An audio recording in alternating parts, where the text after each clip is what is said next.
नमस्कार दोस्तों। आज शालिनी जी के घर पड़ोसी व रिश्तेदारों की खूब गहमा गहमी लगी हुई थी। पकवानों और मिठाइयों की खुशबू से घर के साथ साथ पूरी गली मोहल्ला भी महक रहा था। और महके भी क्यों ना, आखिर शालिनी जी की बड़ी बेटी अनन्या की शादी जो थी, आज अनन्या की हल्दी की रस्म थी। इसीलिए शालिनी जी सुबह से उसी के इंतजाम में लगी हुई थी। कभी मेहमानों के जलपान की चिंता, कभी हलवाई के सामान की पूर्ति, और बीच बीच में मेहमानों के साथ दो घड़ी हंसकर बोलना। अनन्या और काव्या अपनी माँ को ऐसे भाग दौड़ करते देख चिंतित होते हुए बोली, माँ, आप सुबह से ही चक्कर गिन्नी की तरह घूम रही है, थोड़ी देर आराम कर लीजिए। अरे बेटा, बस 2 दिन की भाग दौड़ और बची है, उसके बाद तो आराम ही आराम करना है, कहकर शालिनी जी हंसते हुए फिर से काम में लगे। मम्मी, खाना तो खा लो, खाना नहीं खाओगी तो फिर दवाई कैसे लोगी? काव्या थोड़ी जिद करते हुए बोली। हाँ हाँ बेटा, बस अभी आती हूँ। एक बार देख लूं कि सभी मेहमान सही से खा पी तो रहे हैं ना। ऐसे टाल मटोल करते करते सुबह से दोपहर और दोपहर से शाम होने को आ गई। दोनों ही बहनों को अपनी मम्मी की बहुत चिंता हो रही थी, क्योंकि शालिनी जी को शुगर की शिकायत थी। और ऐसे में खाने पीने में थोड़ी सी भी लापरवाही कहीं बड़ी परेशानी का कारण न बन जाए। अभी दोनों बहनें यह सोच ही रही थी कि तभी उनकी नज़र अपनी माँ शालिनी जी पर पड़ी। देखा तो शालिनी जी धम से पास रखी कुर्सी पर बैठ गई। सभी मेहमान अपनी हंसी ठिठोली में व्यस्त थे, किसी का भी ध्यान उधर नहीं गया। अनन्या और काव्या दोनों बहनें दौड़ती हुई अपनी माँ के पास गई और सहारा देकर उन्हें कमरे में ले गई। दोनों समझ गई थी कि मम्मी का बीपी लो हो गया है। काव्या जल्दी से नींबू पानी बनाकर लाई, जिसे पीते ही शालिनी जी को थोड़ी राहत की सांस मिली। तब तक शालिनी जी की बड़ी बेटी अनन्या एक थाली में अपनी माँ के लिए खाना ले आई और जबरदस्ती उन्हें खाना खिलाने लगी। अरे अरे, मैं अपने आप ही खा लूंगी बेटा, तुम तो बिल्कुल ही मुझे छोटी बच्ची समझ रही हो। शालिनी जी ने कहा तो उनकी बड़ी बेटी अनन्या उनके मुंह में निवाला डालते हुए बोली, हाँ हमें पता है, आप बच्ची नहीं माँ हो हमारी, लेकिन हरकतें तो आप बिल्कुल छोटे बच्चों वाली कर रही हैं। जैसे बच्चे खाने से जी चुराकर इधर उधर भागते हैं, आप मुझे आज वैसे ही लग रही हो माँ। अच्छा जी, कल तक खुद ऐसी हरकतें करती थी और आज मुझे सिखा रही है। चल आज खिला दे अपने हाथों से, फिर तो न जाने कब ऐसा मौका मिलेगा। कहते हुए शालिनी जी भावुक हो गई। मम्मी, प्लीज ऐसी बातें मत किया करो। अनन्या अपनी आंखों में आए हुए आंसुओं को पोंछते हुए बोली। अरे पगली, मेरे कहने का वह मतलब नहीं था। मैं तो ऐसे ही कह रही थी कि फिर तू तो 1 महीने के लिए अमेरिका घूमने जा रही है ना, तो इस 1 महीने में तो तुम मुझे खाना खिलाने आने से रही। अच्छा अब मैं चलती हूँ, बहुत काम पड़ा है। कहते हुए जैसे ही शालिनी जी उठने लगी तो दोनों बहनों ने उनका हाथ पकड़कर उन्हें वापस बिठा दिया। अरे बेटा, अब मैं ठीक हूँ, तुम दोनों फालतू में ही परेशान हो रही हो। अभी आराम का नहीं, काम का समय है। काम काम काम, सुबह से यही रट लगा रखी है। माँ, आपने अभी से आपका यह हाल है तो मेरे जाने के बाद तो तुम बिल्कुल ही अपना ध्यान नहीं रखोगी। अगर आप 1 घंटा आराम नहीं करोगी तो मैं भी शादी नहीं करूंगी, अनन्या ने गुस्से से कहा। तो शालिनी जी बोली, ये क्या बच्चों से जिद जैसी जिद कर रही हो तुम? क्यों माँ, मैं भी आप ही की बेटी हूँ। जैसे आप जिद्दी हो वैसे मैं भी जिद्दी हूँ। लेकिन बेटा तू समझ नहीं रही, शालिनी जी ने उसे प्यार से समझाते हुए कहा। तो अनन्या बोली, समझ तो आप नहीं रही हैं माँ। अगर इस समय आपकी तबीयत बिगड़ गई तो क्या मैं शादी कर पाऊंगी? मुझे पता है माँ, आप बहुत हिम्मत वाली हो, सब संभाल लोगी, लेकिन सब संभालने के लिए भी तो शरीर को थोड़ा आराम चाहिए ना। आप क्यों इतनी टेंशन ले रही हो माँ? जब आप जीवन के इतने बड़े बड़े तूफानों से नहीं घबराई तो यह तो खुशी का मौका है, सब हो जाएगा। परिवार वाले हमारे साथ नहीं है तो क्या हुआ, ईश्वर तो हमारे साथ है। अनन्या प्यार से अपनी माँ के कंधे पर हाथ रखते हुए बोली, हाँ बेटा, उसके सहारे तो यहाँ तक पहुँची हूँ। हाँ तो बस माँ, 1-2 घंटे आराम करो, तब तक हम दोनों बहनें देख लेंगी। कहते हुए अनन्या और काव्या उन्हें जबरदस्ती बिस्तर पर लिटाकर बाहर आ गई। तो शालिनी जी न चाहते हुए भी आंखें बंद करके लेट गई। लेकिन बेटियों की शादी में तो अच्छे अच्छों की नींद उड़ जाती है। फिर वह तो अकेली थी, कैसे चैन से सो सकती थी। बार बार बेटियों के शब्द कानों में गूंज रहे थे, माँ, आप तो बहुत हिम्मत वाली हो। क्या सचमुच वह सासी थी? नहीं, वो तो शुरू से ही बहुत नाजुक दिल की थी।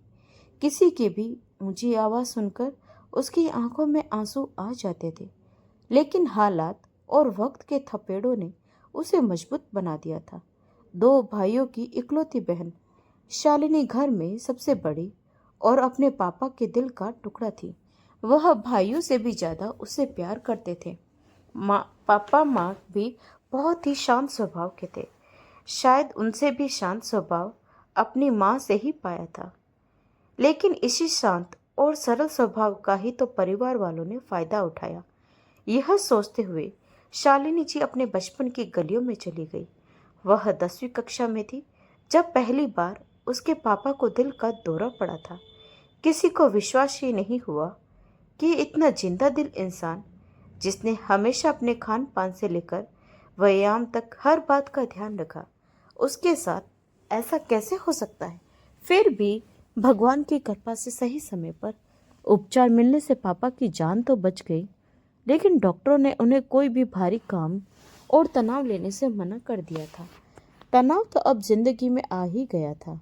घर का मुखिया, और वह भी ऐसी बीमारी जो न जाने कब फिर से पांव दबाकर आ जाए। और क्या पता हर बार किस्मत साथ दे या न दे। बच्चे भी अभी कंधे से ऊपर नहीं आए थे। वह जिम्मेदारी भी तो पूरी नहीं हुई थी। जीवन संगिनी इतनी सीधी सादी, अगर कुछ हो गया तो क्या होगा इन सब का। यह सोच पापा को अंदर ही अंदर चिंता खाई जा रही थी। लेकिन पापा सबके सामने खुश रहने और सबको खुश रखने की पूरी कोशिश करते। उस दिन के बाद तो शालिनी पापा की परछाई बन गई थी। वह अपने पापा की हर जरूरत का ध्यान रखती। पहले से ही वह इतनी समझदार थी, और अब तो पापा की बीमारी ने उसे पहले से और ज्यादा जिम्मेदार बना दिया था।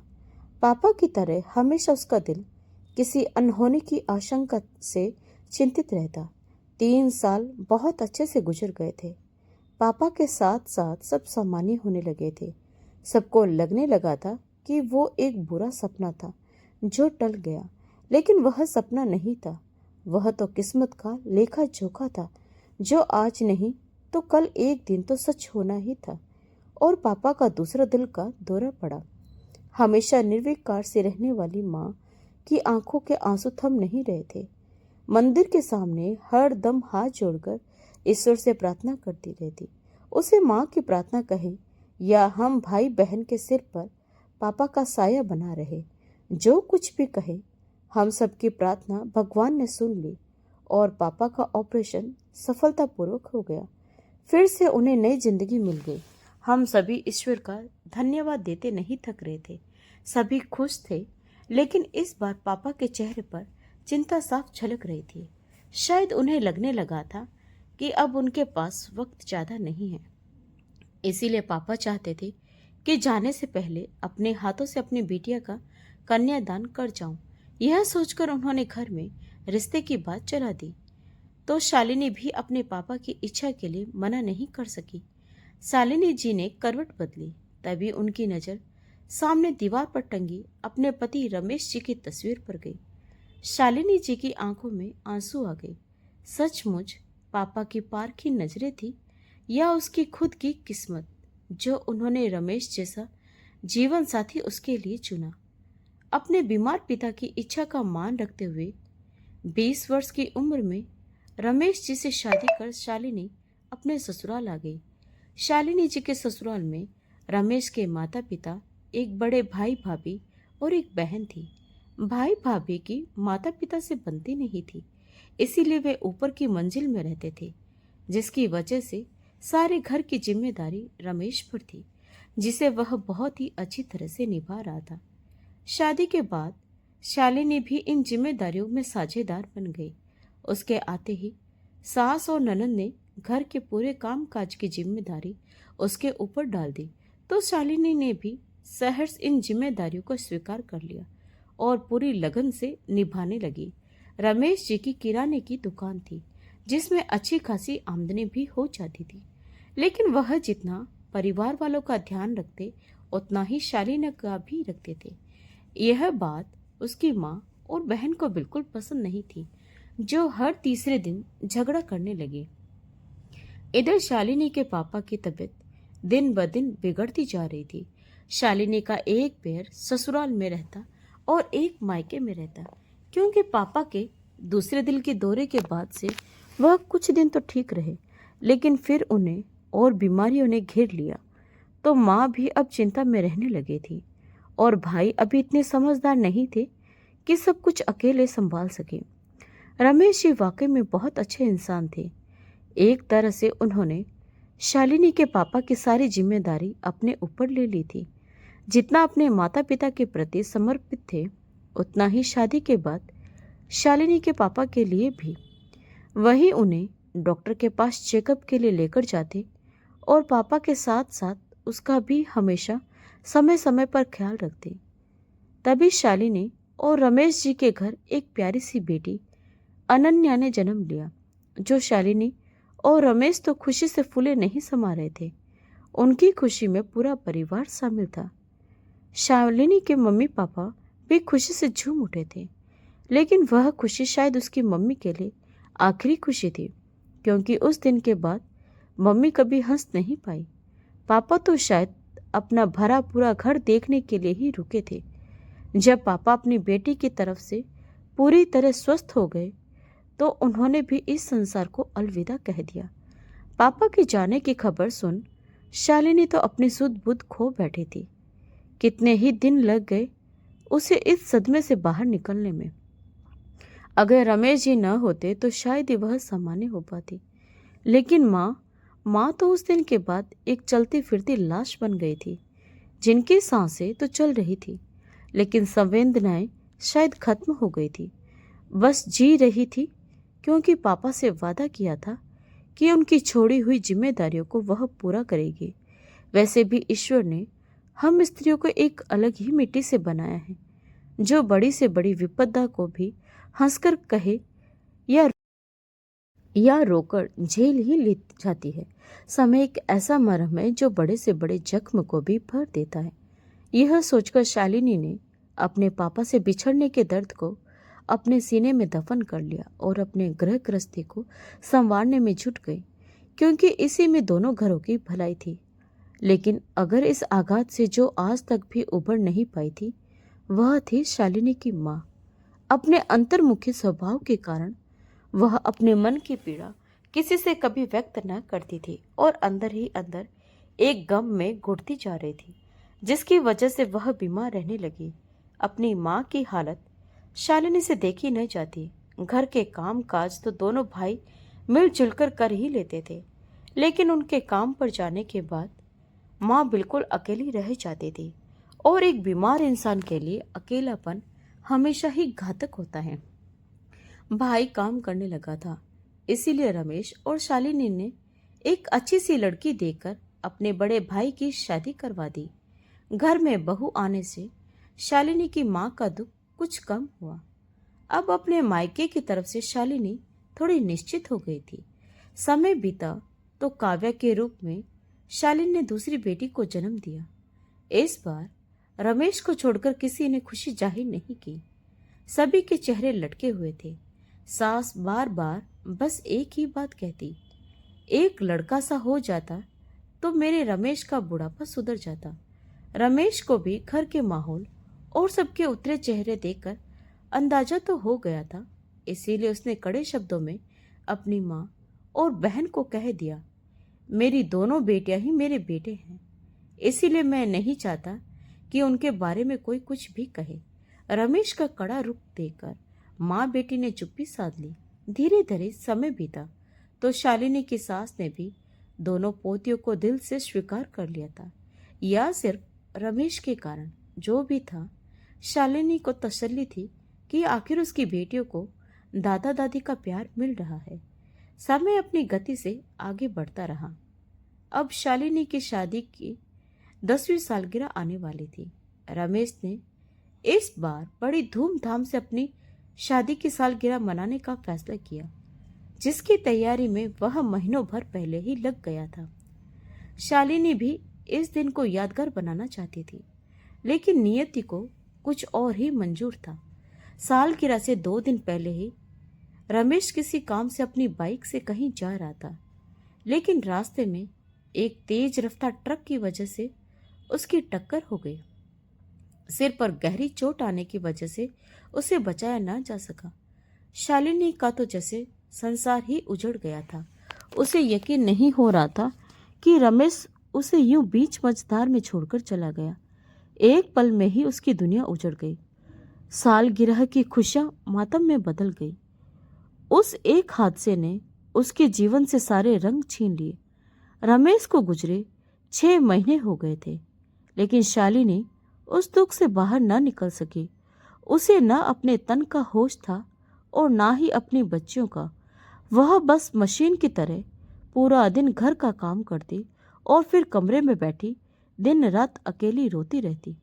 एक दिन रात को खाना बनाने के बाद वह अपने कमरे में बैठी अपने ही दुख में आंसू बहा रही थी कि काव्या के रोने की आवाज ने उसे मानो नींद से जगा दिया।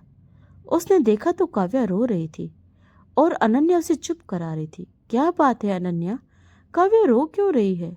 मम्मी, इसे भूख लगी है तो बेटा जाकर दादी से खाना ले लो, शालिनी ने कहा तो अनन्या बोली, मम्मी, दादी कह रही है खाना खत्म हो गया है। अरे, ऐसे कैसे खाना खत्म हो गया?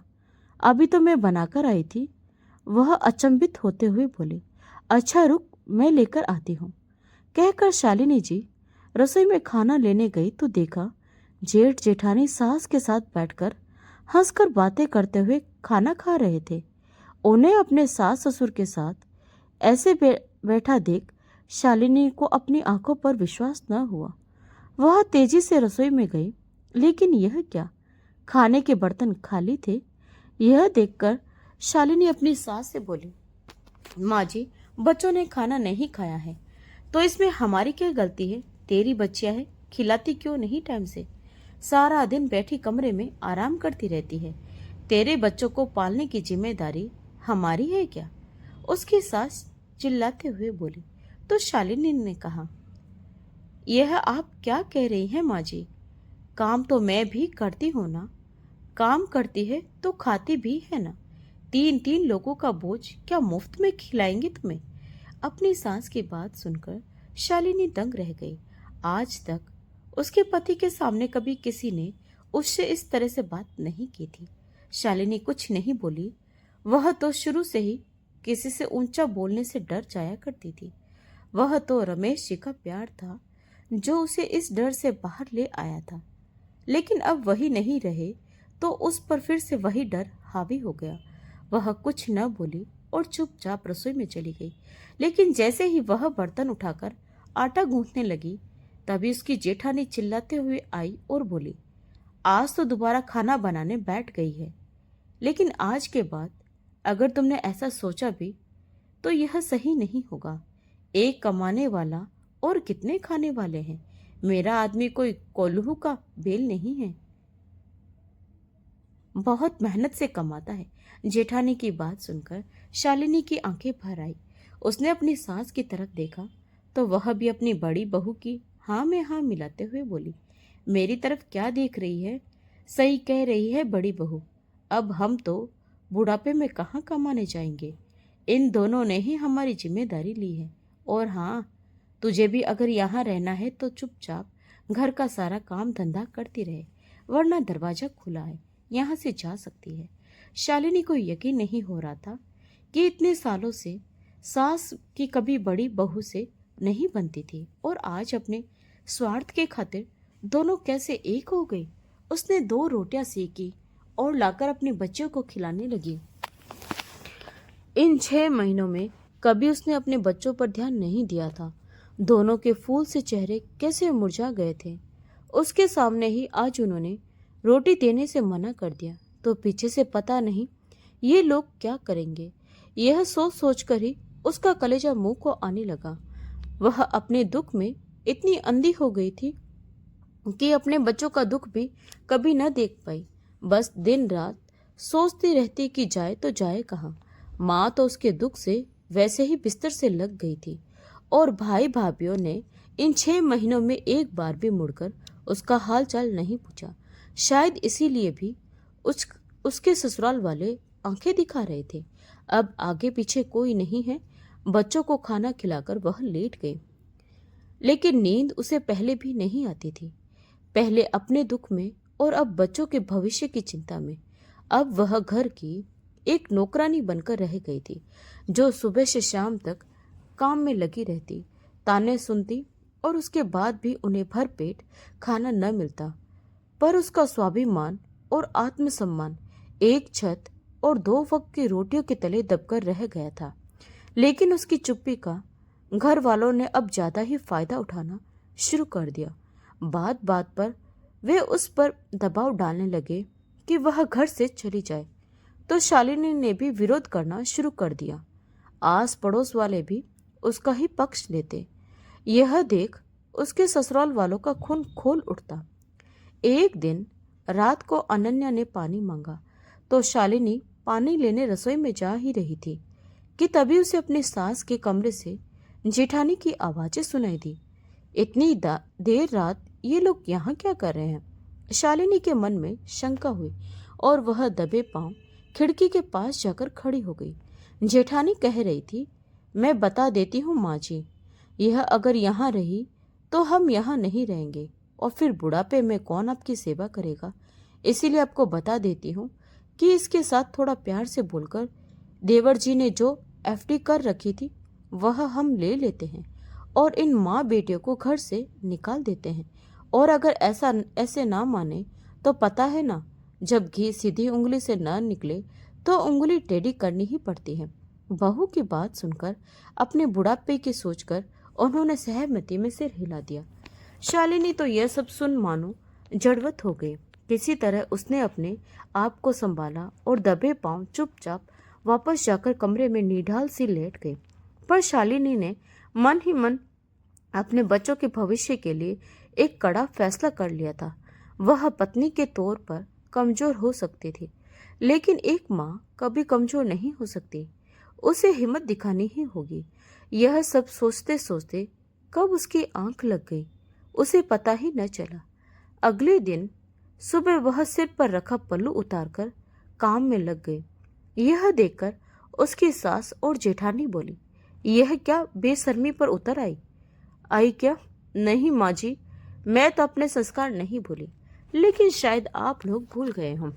सिर पर पल्लू बड़ों के मान सम्मान के लिए लिया जाता है, लेकिन जब बड़े ही अति पर उतर आए तो क्या ही कर सकते हैं। ये क्या पहले बुझा रही है? साफ साफ क्यों नहीं कहती क्या चल रहा है तेरे मन में?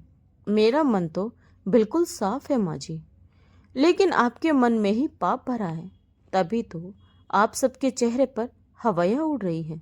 बदतमीज, बिल्कुल शर्म लिहाज पेच खाई है क्या तुमने, जो ससुर और जेठ के सामने ऐसे जुबान लड़ा रही है? कहते हुए उसकी सास ने उसे जोर से एक तमाचा जड़ दिया। यह देख दोनों बच्चियां अपनी माँ से लिपटकर रोने लगी और बोली, मम्मी ये सब गंदे हैं, चलो हम यहाँ नहीं रहेंगे। नहीं बेटा, हम यहीं रहेंगे, यह घर हमारा है, इसे तेरे पापा ने बनवाया था, अब हम नहीं ये लोग जाएंगे यहाँ से। क्या कहा तूने बेशर्म औरत? पहले तो सोचा था तुझे ही रास्ते से हटाएंगे, अब तुझसे पहले तेरी इन दोनों लड़कियों को हटाना होगा। कहते हुए जैसे ही उसका जेठ आगे बढ़ा तो शालिनी अपनी बेटियों को सीने से चिपकाए हुए शालिनी बोली, खबरदार जो आगे बढ़े तो। आज तक मैंने बहुत सहा है, लेकिन अब और नहीं, बहुत जुबान निकल रही है ना तुम्हारी। जेठानी डरते हुए जैसे ही आगे बढ़ी तभी दरवाजे की घंटी बजी, जिसे सुनकर सभी चौंक गए। उसके ससुर ने गेट खोला तो सामने 2 पुलिस वाले खड़े थे, जिन्हें देखकर सब सहम गए। फिर थोड़ा सामान्य होकर अपने चेहरे के भाव छिपाते हुए ससुर बोले, जी आप? हाँ जी, आपके घर से कंप्लेन है, एक पुलिस वाले ने कहा। नहीं साहब, आपको कोई गलतफहमी हुई होगी, हमने तो कोई कंप्लेन नहीं लिखवाई। मैंने लिखवाई थी। आइए इंस्पेक्टर साहब, आप बिल्कुल सही समय पर आए हैं, शालिनी आगे बढ़ते हुए बोली। शालिनी के चेहरे पर उंगलियों के निशान और उसकी रोती हुई बच्चियों के बयान पर पुलिस उन सबको पकड़कर ले गई और एक रात थाने में रखकर चेतावनी देते हुए छोड़ दिया। थाने से आते ही उसकी सास दहाड़ते हुए बोली, तू क्या सोचती है, इतने भर से हम डर जाएंगे? इस घर में तो तू वैसे भी नहीं रह सकती। यह जमीन तेरे ससुर ने खरीदी थी और यह मेरे नाम पर है। हम जब चाहे तुझे धक्के देकर यहाँ से निकाल सकते हैं। माँ जी, आप अनपढ़ होते हुए भी इतने कानून जानती हैं, तो एक बात मेरी भी कान खोलकर सुन लो। मेरा ना सही, लेकिन मेरी बेटियों का इस घर पर पूरा हक है, जिसे मैं किसी भी कीमत पर नहीं छोड़ने वाली। और आज के बाद मुझ पर या मेरी बेटियों पर अगर आपने एक उंगली भी उठाई तो अच्छा नहीं होगा। मैंने थाने में लिखकर रखवा दिया है कि अगर हम माँ बेटी में से किसी को भी कुछ होता है तो इसके जिम्मेदार आप सभी होंगे। यह सुनकर सबकी सिट्टी पुट्टी गुम हो गई और उस दिन के बाद किसी ने भी इस तरह की हरकत नहीं की। शालिनी ने सिलाई कढ़ाई कर अपनी बच्चों को शिक्षित किया और उन्हें अपने पैरों पर खड़ा किया। बड़ी बेटी इंजीनियर बन गई और छोटी बेटी अभी पढ़ाई कर रही है।